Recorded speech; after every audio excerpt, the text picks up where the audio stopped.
நல்லடியார்களே,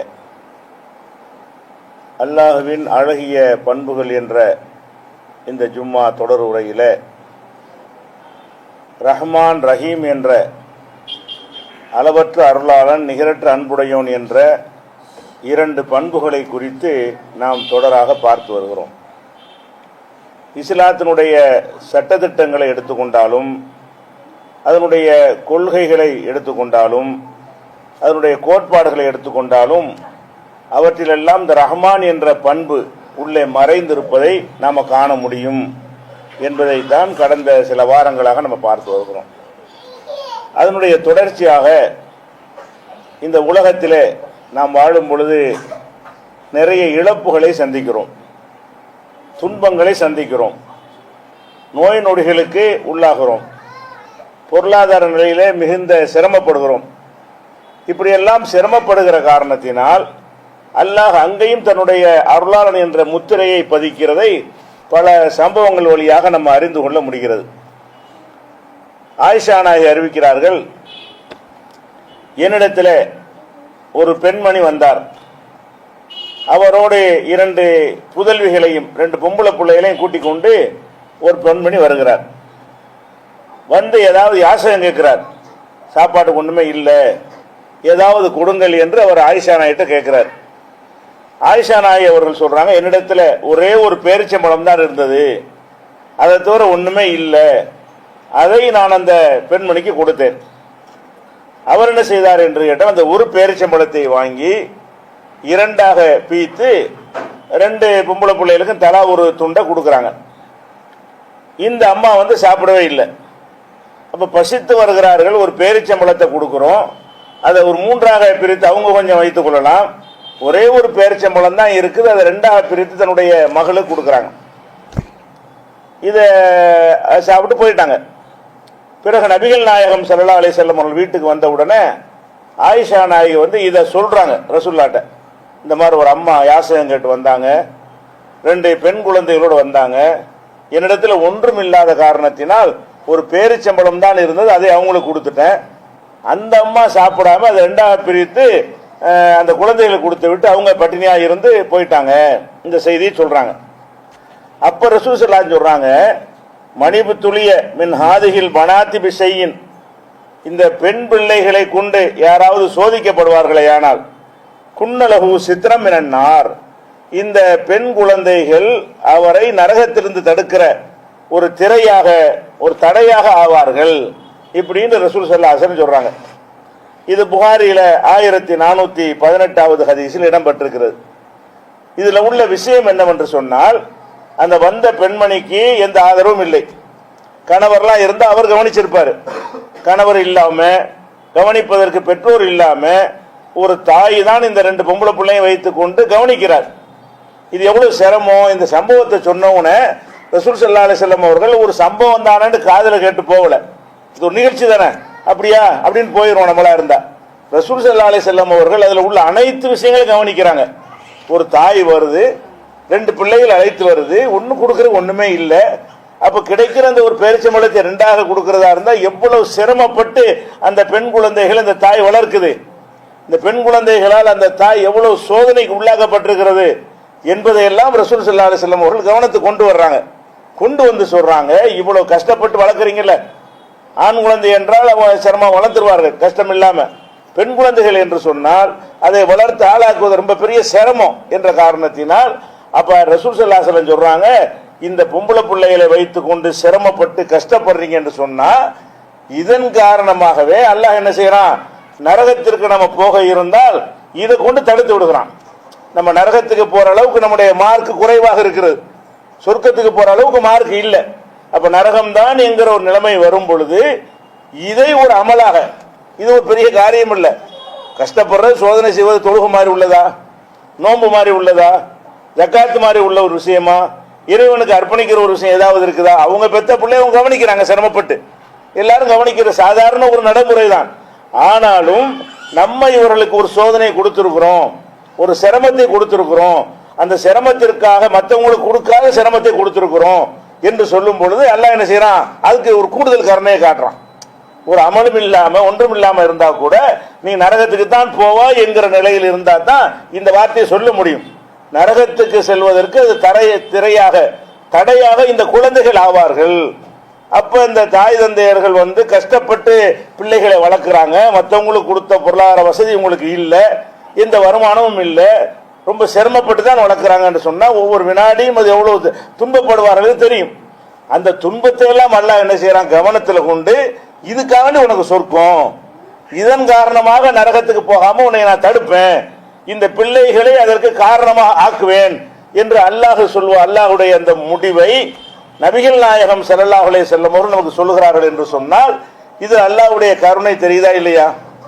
தொழுகை நோன்பு ஜக்காத்துன்னு இறைவனுக்காக அர்ப்பணித்து இறைவனை கதின்னு கிடந்து அவங்களுக்கு சொர்க்கத்தை கொடுத்தால் அதை புரிந்து கொள்ள முடிகிறது. இதை கடவுள் அவனுக்கு செஞ்ச ஒரு காரியத்திற்காக வேண்டி கூலியை கொடுக்குறான், இது அவனுக்கு ஒரு காரியமே செய்யல. நம்ம பிள்ளைய நம்ம வளர்க்குறோம், சிரமப்பட்டு வளர்க்குறோம். சிரமப்பட்டு ஏன் வளர்க்குறோம்? நமக்கு அந்த அளவுக்கு பொருளாதார சக்தி இல்லை, அரவணைக்கு ஆள் இல்லை, ஆதரவுக்கு யாரும் இல்லை. இப்படி தனித்து விடப்பட்ட ஒரு நிலையில கஷ்டப்பட்டு நீங்கள் வளர்க்கிறீங்களே, அதுல எல்லாம் என்ன பாக்குறான்னு கேட்டா மற்றவங்களை எல்லாம் நீ ஒழுங்கா தொழுதியா அமல் செஞ்சியான்னு பாக்குற ஒரு இறைவன் இந்த கஷ்டப்படுறாங்களே அவங்களுக்கு வேற பார்வை. உங்களை சிரமப்படுறீங்கள அதுவே உன்னை நரகத்திலிருந்து உன்னை காப்பாற்றும். அப்ப அல்லாஹ் எதுல எல்லாம் கருணை வச்சிருக்கான்னு பாருங்க. அளவற்ற அருளாளனாக அல்லாஹ் இல்லாவிட்டால் இதற்காக உங்களுக்கு சொர்க்கத்தை தரணுமா? இது நரகத்திலிருந்து உங்களை தடுக்கணுமா? தடுக்க தேவையில்லை. ஏன் தடுக்கிறது என்று சொன்னால் நாம ஏற்றுக்கொண்டிருக்கிற அல்லாஹ் ரப்புல் ஆலமீன் என்ற இறைவன் அளவில்லாத கருணை உள்ளவனாக இருக்கிறான், நிகரில்லாத அன்புடையவனாக நம்ம மீது அடியார்கள் மீது நிகரில்லாம அன்பு உள்ளவனாக இருக்கிறான் என்பதும் இதற்குள் அடங்கி இருக்கிறார். அதனாலதான் சொல்ல முடியுது. அல்லாஹ்வை பற்றி ரசூல் ஸல்லல்லாஹு அலைஹி வஸல்லம் அவர்கள் அளவற்ற அருளாளன் என்று புரிந்து வைத்திருக்கிற காரணத்தினால், அப்படித்தான் அல்லாஹ் வஹி மூலம் அவர்களுக்கு கற்றுக் கொடுத்திருக்கிற காரணத்தினால் தான் இந்த சம்பவத்தை பார்த்தவன அந்த பெண்ணுடைய சிரமம் ஞாபகத்துக்கு வருகிறது, அந்த பெண்ணு படுற கஷ்டம் ஞாபகத்துக்கு வருகிறது. உடனே இதுக்கு என்ன தீர்வு? அந்த பெண்ணு கூட ஆறுதல் சொல்வதற்கு இல்லை, அவங்கள்ட்ட கூட இதை சொல்லல, மனைவிட்டு தான் சொல்றாங்க. எதுக்காக வேண்டி? இறைவனுடைய இந்த கருணையை எடுத்து சொல்வதற்கு தான். அந்த பெண்ணிடத்திலே சொன்னா கூட ஆறுதலுக்குன்னு வச்சுக்கலாம். அவங்க வந்தாங்க போனாங்க, சம்பவம் முடிந்து போய் விட்டது. இதை யாரிடத்தில் சொல்கிறார்கள்? மனைவிடத்தில் சொல்கிறார்கள். இவங்களுக்கு எந்த ஒரு ஆறுதலும் கொடுக்க அவசியமே இல்லை. அப்ப எதுக்காக இதை சொல்றாங்க? இதுல இருந்து இறைவனை பற்றி தெரிஞ்சுக்கிறங்க, இறைவனுடைய கருணையை புரிந்து கொள்ளுங்கள், அவன் எல்லையில்லாத கருணை உள்ளவன் என்பதை காட்டுவதற்குத்தான் நபிகள் நாயகம் ஸல்லல்லாஹு அலைஹி வஸல்லம் அவர்கள் இதை சொல்றாங்க. இன்னொரு ஹதீஸ்ல ரசூல் ஸல்லல்லாஹு அலைஹி சொல்றாங்க, மன் ஆல ஜாரியத்தைனி ஹத்தா தப்லுகா, இரண்டு பெண் பிள்ளைகளை வைத்துக் கொண்டு ஒருவன் சிரமப்படுவானேயானால், ரெண்டு பொம்பளை பிள்ளை வைத்துக் கொண்டு என்ன செய்யறான்? என்ன பொம்பளை பிள்ளைன்னா வளர்த்த ஆளாக்கு ரொம்ப கஷ்டம் இல்லாம சிரமம், அப்படி சிரமப்படுவானேயானால் ஜா யௌமுல் கியாமத்தி, கியாமத்து நாள்ல வருமா? எப்படி வருவான் என்று கேட்டால் அனவகுவ, நானும் அவனும் சேர்ந்து இப்படி வருவோம். யாரு ஒருத்தன் அனாதை ரெண்டு தான் பெத்த பிள்ளைகளை, அனாதை பிள்ளைல தான் பெத்த ரெண்டு பிள்ளைகளை வைத்து சிரமப்படுகிறானோ, அந்த சிரமத்திற்காக வேண்டி அதை சகித்துக் கொள்கிறானோ, அந்த சிரமத்தோடு இந்த பிள்ளைகளை பராமரிக்கிறானோ வளர்க்கிறானோ, மனம் நோகாமல் கஷ்டப்படாம நம்ம பிள்ளைன்னு சொல்லி அக்கறையோடு வளர்க்கிறானோ, அங்க கியாமத்து நாள்ல எப்படி இருப்போம் என்றால் நபிகள் நாயகம் ஸல்லல்லாஹு அலைஹி வஸல்லம் அவங்களோடு நம்ம சேர்ந்து வருவோம். ஒரு அந்தஸ்து, சொர்க்கத்துக்கு போறதுங்கிறது ஒரு விஷயம், ரசூலுல்லாஹ்வோட சேர்ந்து வர்றது கூடுதல் தரஜா. இது சும்மா சொர்க்கத்துக்கு போ, கோடிக்கணக்கான நபர்கள் நீ ஒரு ஆள போ என்று சொல்வதை கடந்து இவனுக்கு எப்படிப்பட்ட தரஜா கிடைக்கிறது? ரசூல் ஸல்லல்லாஹு அலைஹி வஸல்லம் அவங்களோட சேர்ந்து அவங்களுக்கு பக்கத்திலே நின்று சொர்க்கத்துக்கு போகுது என்று சொன்னால் அது அல்லாஹ் அவ்வளவு பெரிய அந்தஸ்தை ஏன் கொடுக்குறான்? இவன் கஷ்டப்படுறான், உலகத்தில் அவன் படுகிற கஷ்டத்தை ஒருத்த கஷ்டத்தை கவனிச்சுதானே கருணைன்னு அர்த்தம். ஒருத்தனை இறக்கமுள்ளோடு எப்ப சொல்லுவீங்க? சும்மா வெள்ளையும் ஜல்லையுமா இருந்தா அவனை பார்த்து நீங்க வாட்டு போயிட்டே இருக்கலாம், இறக்கம் வராது. எப்ப இறக்கம் வரும்? சட்டை கிழிஞ்சிருக்குது, வயிறு ஒட்டி போயிருக்குது, கண்ணம்லாம் ரொம்ப ஒடுங்கி போயிருக்கிறது, கண்ணெல்லாம் உள்ள போயிருக்கிறது, தலையெல்லாம் பரட்டையா இருக்குது, இப்படி பார்த்தோம்னு சொன்னா அவனை பார்த்து நம்ம பாவம் இறக்கம் வரணும். அவன் கஷ்டப்படுவதை பார்த்து இறக்கம் வரணும். வந்தா நம்ம இடத்துல இறக்க உணர்வு இருக்குன்னு அர்த்தம். அப்ப அல்லாஹ் என்ன செய்யறான்னு கேட்டா, நம்ம முன்னாடி ஒருவன் கஷ்டப்பட்டு துடி உடிக்கும் பொழுது இறக்கமுள்ள மனிதர்கள் அவனுக்கு இறங்குவாங்கல்ல, அந்த மாதிரி அதை விட கூடுதலாக அல்லாஹ் என்ன செய்யறான்னு கேட்டா, அவன் தான் அதெல்லாம் கொடுக்குறான். அல்லாஹ் அந்த சோதனை கொடுக்குறான். கொடுத்தாலும் அல்லாஹ் என்ன செய்யறான்னு கேட்டா, என் அடியானுக்கு நான் நிறைய கஷ்டம் கொடுத்துருக்கிறேன், சிரமத்தை கொடுத்துருக்கிறேன், இந்த ரெண்டு பெண் பிள்ளைகளை வளர்ப்பதற்கு அவன் கஷ்டப்படுறான், சிரமப்படுறான், இந்த சிரமத்தை எனக்கு செய்கிற வணக்கத்தை போல எனக்கு செய்கிற இபாதத்தை போல, எனக்காக அர்ப்பணிக்கிற ஒரு தியாகத்தை போல எடுத்துக்கொண்டு அதை நான் ரசூலுல்லாஹ்வுக்கு அருகில் வைப்பேன், ரசூல் ஸல்லல்லாஹு அலைஹி வஸல்லமோட நெருக்கத்தில் வைப்பேன் என்று சொல்லுகிற அளவுக்கு ரசூல் ஸல்லல்லாஹு அலைஹி வஸல்லம் அவர்கள் இதை சொல்றாங்க. இது முஸ்லிம்ல இடம்பெற்றிருக்கிற ஒரு ஹதீஸா இருக்கிறது. அப்ப இதுல என்ன விளங்குறது? நமக்கு வரக்கூடிய துன்பங்களுக்கெல்லாம் கூட கூலி தர்ற மார்க்கம் இது. வணக்க வழிபாடுகளுக்கு மாத்திரம் கூலி கிடையாது. நம்ம வர்ற கஷ்டம், துன்பம், வறுமை, சிரமம் எதுவாக இருந்தாலும் சரி, அதை சகித்து கொண்டோமே ஆனால் இதற்காகவும் அவன் கூலி தர்றான். கருணை வைத்திருக்கிற காரணத்தினால் என்ன கூலி தர்றான்? சொர்க்கம்டா, என்றென்றும் நிரந்தரமானது, அழிவே இல்லாது, நினைச்சதெல்லாம் கிடைக்கக்கூடியதான சொர்க்கம்ங்கிறது. சொர்க்கம்னா என்ன அர்த்தம்? அவங்க என்ன விரும்புறாங்களோ அதெல்லாம் கிடைக்கும். எவ்வளவு கிடைக்கும்? எவ்வளவு விரும்புறாங்களோ அவ்வளவு கிடைக்கும். எவ்வளவு நாளைக்கு கிடைக்கும், அதுக்கு முடிவே கிடையாது. அப்படிங்கிற ஒரு பாக்கியத்தை இந்த சின்ன அற்பமான துன்பங்களுக்காக வேண்டி அல்லாஹ் வழங்குவதற்கு காரணம் அவன் அளவற்ற அருளாளனாக இருக்கிறதான். அதே மாதிரி நபி ஸல்லல்லாஹு அலைஹி வஸல்லம் சொல்றாங்க, ஐயுமா இம்ராத்தின், இது துன்பங்களை சகிக்கிறது. நம்ம குடும்பத்தில் மரணங்கள் ஏற்படுது, அது ஒரு துன்பம் தானே. குழந்தைகளை வைத்து கஷ்டப்பட்டு வளர்க்கிறது காசு பணம் சம்பந்தப்பட்ட ஒரு விஷயம், அந்த தேவைகளை நிறைவேற்றக்கூடிய ஒரு விஷயமா இருக்கிறது. அதே நேரத்தில் ஒருத்தனுக்கு பிள்ளைய கொடுத்து எல்லாம் எடுத்துட்டான் சின்ன வயசுலேயே. அப்போ சின்ன வயசுலேயே இந்த குழந்தைகளை பறி கொடுத்தார்களே ஆனால் அவர்களுக்கு ரொம்ப பெரிய பாதிப்பாக இருக்கும். ஒரு குழந்தை உண்ட வேணுங்கிறதுக்காக அவ்வளோ கஷ்டப்படுறாங்க, குழந்தை இல்லை என்றால் அதற்காக எவ்வளவு வேண்டுதல் பண்றாங்க, குழந்தை வேணும் என்பதற்காக எத்தனை விதமான சிகிச்சைகளை எல்லாம் அவர்கள் செய்கிறார்கள். இல்லை என்று சொன்னால் அதை நினைத்து இடிந்து போய் உட்கார்ந்து விடுகிறார்கள். அப்படி இருக்கும் பொழுது ஒரு குழந்தை பாக்கியம் என்பது ஒரு பெரிய ஒரு பாக்கியம். அது ஒரு மனிதன் லேசில் இழந்தா சகித்து கொள்ள மாட்டான், அப்படியான ஒரு பாக்கியம். அப்ப அந்த மாதிரி குழந்தையும் கொடுத்து விட்டு அது நல்லா என்ன செய்யறான், வரிசையா 3 குழந்தை, ஒரு குழந்தைய கொடுக்குறான், அது மொத்தா போச்சு. இன்னொரு குழந்தை அதுவும் மரணித்து விட்டது, இன்னொரு குழந்தை அதுவும் மரணித்து விட்டது. இப்படி 3 குழந்தை வரிசையா மரணிச்சுன்னு வைங்க, அவன் சொர்க்கத்துக்கு போறது கன்ஃபார்ம். ரசூல் ஸல்லல்லாஹு அலைஹி சொல்றாங்க, ஐயுமா இம்ராத்தின், எந்த ஒரு பெண்ணாவது மாத்தலகா சலாசத்து மினல் வலதி, அவளுக்கு 3 பிள்ளைகள் மரணித்து விட்டார்களேயானால் கானு ஹிஜாப மினன்னார், அந்த 3 பிள்ளைகளுமே நரகத்திலிருந்து தடுக்கும் திரையாக ஆகிவிடுவார்கள். இந்த 3 பிள்ளைகளை மரணிச்ச ஒரு பொம்பளை இருக்கிறா, வரிசையா 1 2 3 பிள்ளைகள் மரணித்து விட்டது. இது எவ்வளவு பெரிய பாதிப்பு, இது எவ்வளவு பெரிய மன கஷ்டம், எவ்வளவு பெரிய கவலை, எவ்வளவு பெரிய துன்பத்தை கொடுக்கும். அப்ப அந்த துன்பத்திற்கு அல்லாஹ் என்ன செய்யறான்னு கேட்டா, அது முடிஞ்சு போச்சு கதை, எல்லாரும் சாக போறீங்க, இதுல என்ன இருக்குது, யாருக்கும் மரணம் வரத்தான் செய்கிறது என்று சாதாரண விட்டு விட்டு போய் விடலாம். அல்லாஹ் என்ன செய்யறான்னு கேட்டா, மற்றவனை கொடுக்கறதை விட இவனுக்கு கூடுதல் துன்பத்தை கொடுத்துருக்கணும். மற்றவனுக்கு பிள்ளையை கொடுத்து எடுக்கல, இவங்களுக்கு பிள்ளையை கொடுத்து எடுத்துட்டோம், அது கண்டிப்பா அவங்கள பாதிக்குது. அந்த கவலையை உணர்ந்த இறைவனா இருக்கிறதுனால, அதனால் எவ்வளவு கவலைப்படுவாங்க என்பது படைச்சவனுக்கு தெரியும். இவங்களோட அவங்களுக்கு அல்லாஹ்வுக்கு தெரியும். யார் கவலைப்படுறானோ அவனை விட அந்த கவலை அல்லாஹ் என்ன செய்வான், நன்கு அறிந்தவனாக இருக்கிறான், உணர்ந்தவனாக இருக்கிறான். அவன் என்ன செய்யறான், இந்த மாதிரி 3 குழந்தையை பறி கொடுத்துட்டியா, உனக்கு சொர்க்கம், நரகத்திலிருந்து அந்த குழந்தைகள் தடுக்கிற திரையாக ஆவார்கள் மரணத்துக்கு கூட. அப்போ ஒரு பெண்மணி எழுந்து கேட்கிறாங்க, ஓ இஸ்னானி, 3 பிள்ளைகளுக்குன்னு சொன்னீங்களே, 2 பிள்ளைகளை பறி கொடுத்தா, இந்த அம்மா அப்படி 2 பிள்ளைகளை மரணிக்க கொடுத்துருக்க போல இருக்கு. பொதுவாக ரசூல் ஸல்லல்லாஹு அலைஹி வஸல்லம் சொன்ன உடனே ஒரு பெண்மணி எழுந்து கேட்கிறாங்க, ஓ இஸ்னானி, அப்ப 2 பிள்ளைகளை மரணிக்க செய்து பறி கொடுத்து விட்டார், அவங்க நிலைமை என்ன அப்படின்ற உடனே ரசூல் ஸல்லல்லாஹு அலைஹி வஸல்லம் சொல்றாங்க, இஸ்னானி, 2 பேர் கொடுத்தாங்க. 3 முதல் சொல்றாங்க, 3 தான் பெரிய கவலைக்குரிய காரியம் ரசூலுல்லாஹ் சொல்றாங்க. அந்த அம்மா 2ன்னு கேட்கும் பொழுது அப்ப 2க்கு அதே கவலை இருக்கத்தானே செய்யும். 1 பறி கொடுத்தா 3 பறி கொடுத்தாலும் கவலை இருக்கத்தான் செய்யும். 2 பறி கொடுத்தாலும் பறி கொடுத்தது தானே, இழப்பு தானே அப்படின்னு சொல்லி 2 கேட்கும் பொழுது ஓ இஸ்னானி, ஆமா 2 தான். அந்த ஹதீஸ்ல வருது, இன்னொரு ஹதீஸ்ல உலம் நஸ்வல் வாஹிது, ஒரு ஆளை பத்தி நாங்க கேட்காம விட்டுவிட்டோம், ஒரு ஆள் மரணித்தாள் என்று கேட்டிருக்கலாம். கேட்டா அதுக்கு ரசூலுல்லாஹ் என்ன பேர் சொல்லுவாங்கன்னு தெரியல, ஆனா கேட்கல, நாங்க 2க்கு தான் கேட்டோம். 3ன்னு சொல்லும் பொழுது 2 பேரை பறி கொடுத்தால் என்ன என்று கேட்கும் பொழுது ஓ இஸ்னானி, 2 பேருக்கு தான். அப்ப 2 பிள்ளைகளை பறி கொடுத்தல் என்பது ஒரு இபாதத்தா, அது ஒரு வணக்கமா, அது அல்லாஹ்வை புகழ்வதா, அல்லாஹ்வை தஸ்பீஹ் செய்யற காரியமா, அல்லாஹ்வுக்காக தியானம் செய்யறவருக்கு ஒண்ணுமே கிடையாது. நம்ம எல்லாரும் மரணிக்கிற மாதிரி மரணிக்கிறாங்க, நோய்களால் மரணிப்பாங்க, வறுமையினால மரணிப்பாங்க, ஏதோ ஒரு காரணத்தினால மரணிக்கிறாங்க. இது எல்லாருக்கும் ஒவ்வொரு துன்பம் வர்ற மாதிரி உனக்கு ஒரு துன்பம் போயிடலாம்.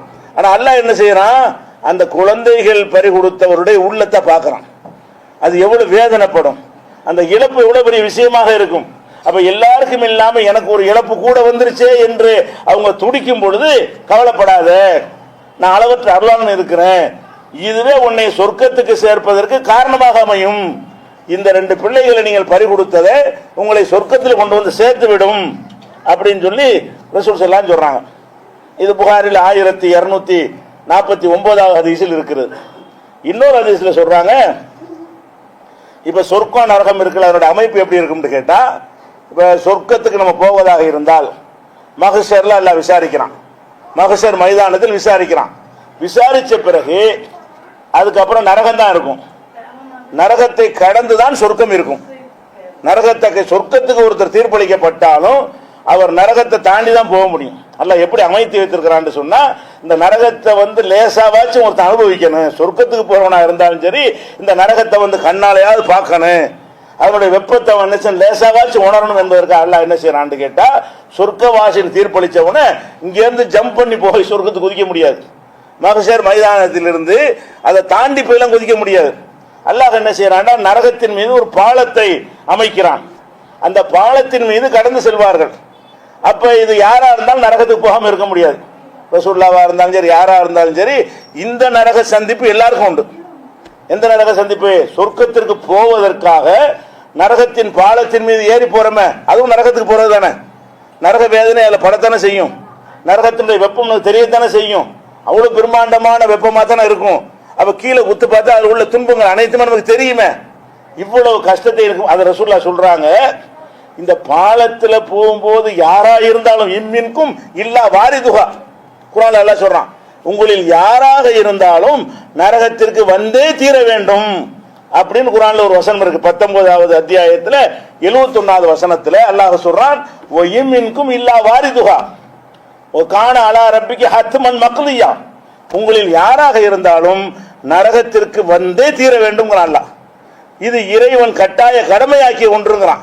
அப்ப இதை பத்தி ரசூலுல்லாஹ் வழக்குங்கிறான், என்ன அல்லாஹ்வுடைய தூதரே, யாரா இருந்தாலும் நரகத்துக்கு போகணுமா அப்படின்னு கேட்கும் பொழுதுதான் அது கடந்து செல்வது. அல்லாஹ் எதை சொல்கிறான், கடந்து செல்வதற்காக நீங்க சொர்க்கத்துக்கு போறவரா இருந்தாலும் நரகத்துக்கு போறவன் டைரக்டா போயிடுவான். சொர்க்கத்துக்கு போறவனா இருந்தால் அந்த பாலத்தின் மீது போகும் பொழுது நரகத்துக்குள்ள நுழைஞ்சு தானே போறான். அந்த நரகத்தின் வருகையை தான் அல்லாஹ் இங்க சொல்லி காட்டுறான்னு விளக்கம் சொல்றாங்க.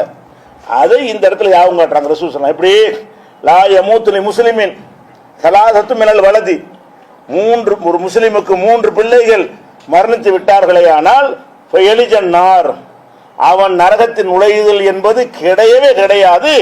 இல்லா தஹில்லத்தல் கசம், அந்த கடந்து செல்வதற்கு எல்லாரும் போவாங்களே அதை தவிர, அந்த ஒரு நரகம் தான் இருக்கே தவிர இவனுக்கு 100% கிடையாது, நரகமே கிடையாது. 3 பிள்ளைகள் அல்லாஹ்வுக்காக பறி கொடுத்து சபர் செய்து கொண்டானேயானால் அவன் நரகத்திற்கு செல்ல மாட்டான். இந்த பாலத்தில் கடப்பான அதை தவிர, அது எல்லாரும் போறதானே, அதில் யாரும் தப்பிக்க இயலாது. யாரும் தப்பிக்க முடியாத அந்த பாலத்தில் போறான அதை தவிர வேறு வகையான நரகத்திற்கு செல்லுதல் என்பது அவனுக்கு கிடையாது என்று ரசூல் ஸல்லல்லாஹு அலைஹி வஸல்லம் சொல்றாங்க. இது புகாரில 1251வது ஹதீஸில் இருக்கிறது. அப்ப இதுல நம்ம என்ன வழங்கிக் கொள்றோம், அப்ப குழந்தையை பறி கொடுத்தவங்களுக்கு கொஞ்ச நாளைக்கு நரகத்துக்கு போயிட்டு எல்லாம் சொர்க்கத்தில் போடுவோம்னு நினைச்சிருவோம்ல, அப்படி நினைக்க கூடாதுங்கிற சொல்றாங்க. சில பேர் சொர்க்கத்துக்கு போவாங்க, எப்படி போவாங்க, அல்லாஹ் மார்க்க பார்ப்பான், இவன் சொர்க்கத்துக்கு போற அளவுக்கு முதலாக சொர்க்கத்துக்கு போற அளவுக்கு மார்க் எடுக்கல, போ நரகத்துக்குன்றான். மன்னிச்சா சொர்க்கத்துக்கு அனுப்பிடுவான். மன்னிக்கவில்லை என்று சொன்னால் அவனை நரகத்தில் போட்டு இந்த தப்புக்கு இவ்வளவு நாள் அவன் கணக்கு வச்சிருப்பான், அவன் கருணையை கொண்ட விஷயம், சரி போதும் போ என்று நரகத்துக்கு போட்டு விட்டு, ஆனா சிறுக்கு வைக்காம இருக்கணும், அல்லாஹ்வுக்கு இணை கற்பிக்காமல் இருக்கணும். அந்த விஷயம் கரெக்டா இருந்தால், செஞ்ச தப்புக்கு தண்டிக்காவிட்டால் நேரடியா சொர்க்கம், தண்டிப்பதாக இருந்தால் அந்த தண்டனையை பெற்ற பிறகு என்ன செய்வாங்க, சொர்க்கத்துக்கு போவார்கள். இப்ப இந்த 3 பேரை பறி கொடுக்குறாங்களே, அவங்க சொர்க்கத்துக்கு போவாங்கன்னு எப்படி விளங்கிற கூடாது, செஞ்ச தப்புக்கெல்லாம் நரகத்தில் வெந்துட்டு துன்பத்தை அனுபவிச்சு விட்டு அப்புறமேல போவார்கள் அர்த்தம் கிடையாதான். அதுக்கு தான் ரசூலுல்லாஹ் சொல்றாங்க, இந்த பாலத்தை கடப்பான அதை தவிர நரகங்கிறது கிடையாது, நுழைதலே கிடையாது. அப்ப 100% சொர்க்கத்துக்கு போறது உறுதி என்று ரசூல் ஸல்லல்லாஹு அலைஹி வஸல்லம் சொல்றாங்க. எதுக்காக வேண்டி, இந்த 3 பிள்ளைகளை பறி கொடுத்தவர்களுக்கு அல்லாஹ் கொடுக்கிற கருணை. ஏன் இதை செய்யறான் அல்லாஹ், அவன் என்ன தரணுதா, சட்டம் இருக்கா, கட்டாயம் இருக்குதா? அவன் நினைச்சதை செய்யக்கூடிய நினைச்சதை செய்யக்கூடியவன் என்பது அவனுடைய தன்மை.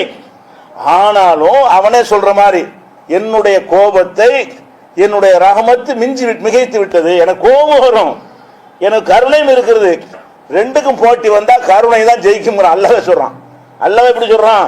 என்னுடைய கருணை என்னுடைய கோபத்தை மிகைத்து விட்டது. கோபம் இருக்குது, கோபமா கருணையான்னு பார்த்தா கருணை தான் மிஞ்சும்.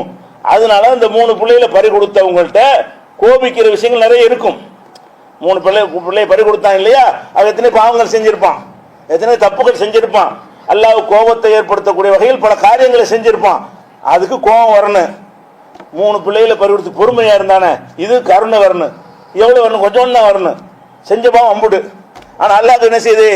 அதையெல்லாம் கணக்கில் எடுக்காம இந்த கருணை மிகைத்து போய் ஓடு சொர்க்க நேரம் ஓடு, துனியாவில் கஷ்டப்பட்டுட்ட, 3 பிள்ளையை பறி கொடுத்து ரொம்ப துன்பப்பட்டுட்ட, அந்த கவலைக்கெல்லாம் மருந்தாக உனக்கு என்ன செய்யறேன், சொர்க்கத்தை தருகிறேன் என்று அல்லாஹ் சொல்லுவான்றதுனால் காரணம் என்ன?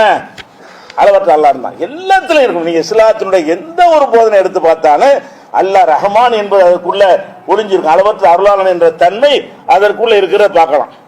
அதே மாதிரி ஒரு ஊர்ல இருக்கிறோம், திடீர்னு பிளாக் நோய்னா என்ன, ஊரையே கொள்ளையை வாரிட்டு போயிடும்.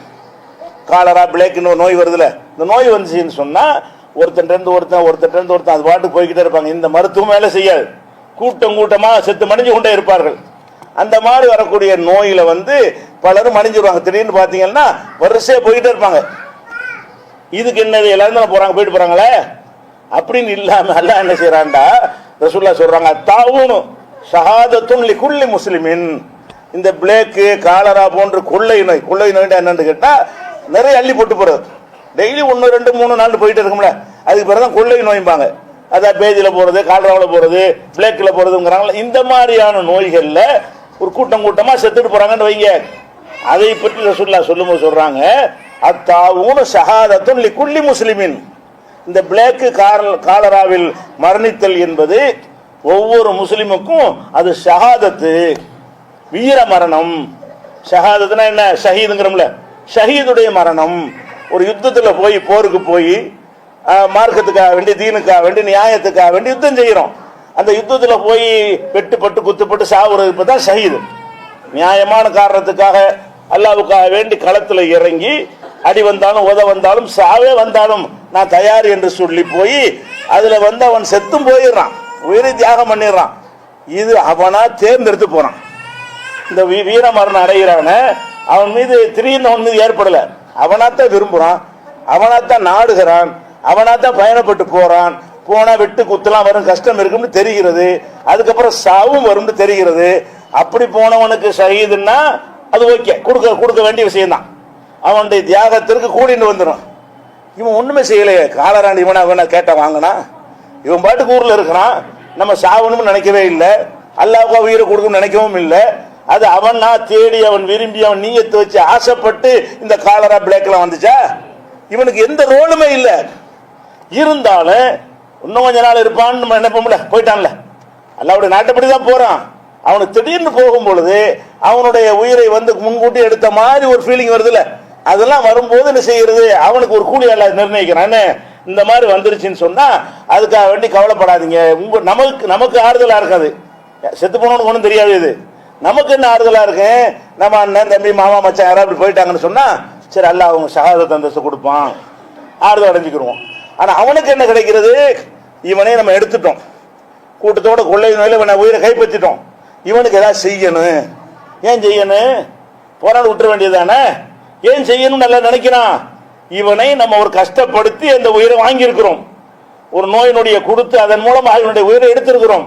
அது அவனை பாதித்திருக்கும். அவன் எவ்வளவு கனவுகள் வைத்திருப்பான், இன்னும் அது வாங்கலாம் இது வாங்கலாம், கல்யாணம் பண்ணணும், புள்ள குட்டி பிறந்த, அப்படி இத்தனையோ அவனுக்கு கனவுகள்லாம் இருக்கும். எல்லாம் போச்சு, புசுக்குன்னு போச்சு. இவ்வளவு எவ்வளவு கனவோட வாழ்ந்த ஒருத்தன் திடீர்னு போயிட்டான் என்று சொல்லும் பொழுது இவனுக்கு ஒன்றும் கொடுக்க தேவையில்லாட்டாலும் அவன் ரஹ்மானா இருக்கிறதுனால அதை ஷஹாதத்தாக்குறான். அல்லாஹ் ஷஹீதுடைய ஒரு அந்தஸ்துல எல்லாம் எடுத்துக்கொள்கிறான். நீ உயிர் தியாகி, நீ ஆனா உயிர் தியாகினா யாருக்கு தெரியுமா, அதுக்கு ஒரு விவரம் இருக்குது. இது புகாரில 2830 ஹதீஸ்ல இருக்கிறது. அதே புகாரில 6619 ஹதீஸ்ல கொஞ்சம் விவரமாக இருக்குது. எப்படின்னு கேட்டா, ஒரு ஊர்ல காலரா வருது. காலரா வந்த உடனே பொதுவாக நம்ம காலரா வந்தால் நம்முடைய மனசு என்ன சொல்லும்? ஊரை விட்டு ஓடி போயிடுவோம். ஊரு பூரா காலரா வந்தால் என்ன செய்வோம்? ஊரை விட்டு ஓடி போயிடுவோம்னு என்ன செய்வோம்? ஓடி வேற ஊருக்கு போயிடுவோம். எல்லாம் குணமானவனு சேர்ந்துக்கிறோண்டு. அதை பற்றி ரசூலுல்லாஹ் சொல்றாங்க, ஒரு அடியான் ஒரு ஊரில் இருக்கிறான். இருக்கும் பொழுது அங்கே பிளேக்குனை வந்து விடுகிறது. பலதி, ஊரை விட்டு வெளியேறாமல் அங்கே அவன் தங்குகிறான். சாபிரன் முஹ்தசிபன், சபூர் செய்து கொண்டு அல்லாஹ்விடத்தில் நன்மை நடக்கட்டும். இந்த ஊர்ல நம்ம இருக்கிறோம், இதுக்காண்டி பயந்து ஓடக்கூடாது என்று பொறுமையோடு இருந்து கொண்டானேயானால், யாலம் அன்னஹு லா யுஸீபுஹு இல்லா மா கதபல்லாஹு லஹு, அல்லாஹ் எனக்கு விதித்ததுதான் எனக்கு நடக்குமே தவிர வேற ஒன்றும் நடக்காது என்று நம்பி அதில் இருந்து விட்டானேயானால், இல்லா கானலஹு மிஸ்லு அஜ்ரி ஷஹீத், அவனுக்கு ஷஹீதுடைய கூலி கிடைக்கும். அப்ப யாரு கிடைக்கும்? அதை ஓடி போகாம எல்லாம் நடக்கட்டுப்பா, அங்க செத்துட்டு அங்க செத்துட்டு அங்க செத்துட்டான்னு வரும்போது ஓட சொல்லும். ஏத்த வீட்டில் 3 பேர், அந்த வீட்டில் 3 பேர் போயிட்டானோடனே நம்ம ஊரை விட்டு ஓடி போய் என்ன செய்வோம்? வேற ஊர்ல போயிடுவோம். அப்படி போகக்கூடாது. கால்ரா பத்தி ரசூலுல்லாஹ் என்ன எச்சரிக்கிறாங்க? ஒரு ஊர்ல கொள்ளை வந்து விட்டது என்று சொன்னால் அதை தேடி நீங்க போவாதீங்க. நீங்க இருக்கிற ஊர்ல நோய் இல்லை, பக்கத்து ஊர்ல அந்த நோய் வந்து கேள்விப்படுறீங்க, நான் போய் சந்திக்கிறேன்னு சொல்லிட்டு போகக்கூடாது. ஏன்? அது போனீங்க என்று சொன்னா நீங்க அதை போய் என்ன செய்யறது? போய் நீங்கள வாங்கிக்கிறது ஆகுது. அப்படி போகக்கூடாது. ஒரு ஊர்ல இருக்கும் பொழுது அந்த நோய் வந்துருச்சுன்னு சொன்னா அதை விட்டு வெளியேறாதீங்க. நம்ம இருக்கிற ஊர்ல இந்த நோய் வெளியே வந்துருச்சா வேற வேற நேரத்தில் போறாங்க, வெளியூருக்கு போய்க்கிறோம். இந்த மாதிரி வரக்கூடிய நேரத்தில் போனால் நீங்க அல்லாஹ்வுடைய அந்த விதியை எதிர்த்து போற மாதிரி வருது. ஒரு ஊருக்குன்னு வந்து விட்டது என்று சொன்னால் அது போக உங்கள்கிட்ட இருக்கிற அந்த கிருமிகள் தொத்திட்டு போய் வேற ஊர்ல பரப்பி விட விட்டுருவீங்க. அது ஒண்ணு இருக்குல்ல. ஒரு ஊர்ல காலரா இருக்குன்னா அந்த ஊர்ல எல்லாருக்கும் அதனுடைய தாக்கம் பாதிப்பு இருக்கத்தான் செய்யும். நீ உன் ஊர்ல மட்டும் இருக்காம நீ பாட்டுக்கு 4 பேர் கிளம்பி அங்கிருந்து பக்கத்து போறான்னு வைங்களேன், அவனிடம் பட்ட அந்த கிருமிகள் அடுத்த ஊருக்கு போய் பரவுற மாதிரி ஆயிரும். அதனால ரசூல் ஸல்லல்லாஹு அலைஹி வஸல்லம் சில ஊர்ல என்ன செஞ்சாங்க? அந்த காலரா நேரத்துலலாம் ட்ரெயின்கள் போகும்போது நிப்பாட்ட மாட்டான் அரசாங்கத்திலேயே. சில காலரா, சில குஜராத் பகுதியில் காலரா வரும் பொழுது ரயில் போகும்போது எல்லா சட்டரையும் இறக்கி விட்டுருங்கள், துறக்காதீங்க, நான் ஸ்டாப் உள்ள ஸ்டேஷன் கூட நிற்காது. ஏன்? அந்த அந்த காத்துகள்ல எல்லாம் அந்த கிருமிகள் இருக்கும். அது ஓடுற ரயில்ல வந்து தொத்தி கொண்டால் நமக்கு வரும்னு நினைக்கிறான். அந்த அறிவியல் அடங்கி இருக்கிறது. ஒரு ஊர்ல நீங்கள் காலரா இருக்கும்போது நீங்க வாழ்ந்தீங்கன்னு சொன்னா அதை விட்டு என்ன செய்யக்கூடாது? ஓடி போகக்கூடாது. அவனுக்கு தான் இது. சும்மா அதை வெறுத்துட்டு போறவனுக்கு கிடையாது. அப்படி ஷஹீதுடைய அந்தஸ்து எல்லாம் கொடுக்குறான். அதே மாதிரி ரசூல் ஸல்லல்லாஹு அலைஹி வஸல்லம் சொல்றாங்க, அஷ்ஹுதாவு ஹம்ஸத்துன், உயிர் தியாகிகள் 5 பேர் இருக்கிறாங்க. நம்ம ஒருத்தனை வாங்கி வச்சிருக்கிறோம். யார் ஒருத்தன்? அல்லாஹ்வுக்காக அவனா வெளியே போய் தியாகம் செய்து கஷ்டப்பட்டு உயிரை பறி கொடுக்கிறான் இல்லையா, அவன் ஷஹீதுங்க நமக்கு தெரிஞ்ச ஒரு விஷயம். அது இல்லாம இன்னும் 4 பேர் இருக்காங்க. ரசூல் ஸல்லல்லாஹு அலைஹி வஸல்லம் சுஹதாக்கள் ஷஹீதுகள் என்று இன்னும் 4 பேர் இருக்கிறார்கள். அது யார் 4 பேர்னா? மத்தூன், அதாவது காலராவில போனவன், இறந்து போனவன். ஒல் மபுத்தூன், வயிற்றுப்போக்குனால் இறந்து போனவன். ஒல் கர்க்கு, ஏதாவது தண்ணியில மூழ்கி செத்து போயிட்டான். ஏதோ வேடிக்கையா போய் குளத்துல இறங்கினா, கடல்ல இறங்கினா, புசுங்க ஆளு இழுத்துட்டு போயிடுச்சு, ஆள மூழ்கி செத்து போயிட்டான். ஒரு சாஹிபுல் ஹதம், இப்படி நின்றுகிட்டு இருக்கிறோம், டப்புன்னு செவர் இழிஞ்சு என் மேல விழுந்துருச்சுன்னு வைங்க, திடீர்னு செத்து போயிடுவோம். அப்போ ஒரு சுவர் இடிந்து, கட்டிடம் இடிந்து, பூகம்பத்திலாம் போறாங்கல்ல, அந்த மாதிரியான இடிபாடுகள்ல சிக்கி சாவுறவன், இடிபாடுகள்ல சிக்கி சாவுறவன், தண்ணியில மூழ்கி சாவுறவன், காலராவில் சாவுறவன், வயிற்றுப்போக்குல சாவுறவன் எல்லாம் ஒரு ஷஹீது பி சபீலில்லாஹ். 5ஆவதாக அல்லாஹ்வுடைய பாதையில ஷஹீதாவன். மொத்தம் 5 பேரு. 5 பேர் சொல்லும் பொழுது ஒருத்தன் ஃபீ சபீலில்லாஹ், அல்லாஹ்வுடைய பாதையில ஷஹீதாவறவன், அவனும் ஷஹீது தான். அவன் இல்லாம இந்த மாதிரி இதெல்லாம் கரெக்டா ஈமான் கரெக்டா இருக்கணும். அது முக்கியமான ஷரத்து என்னது?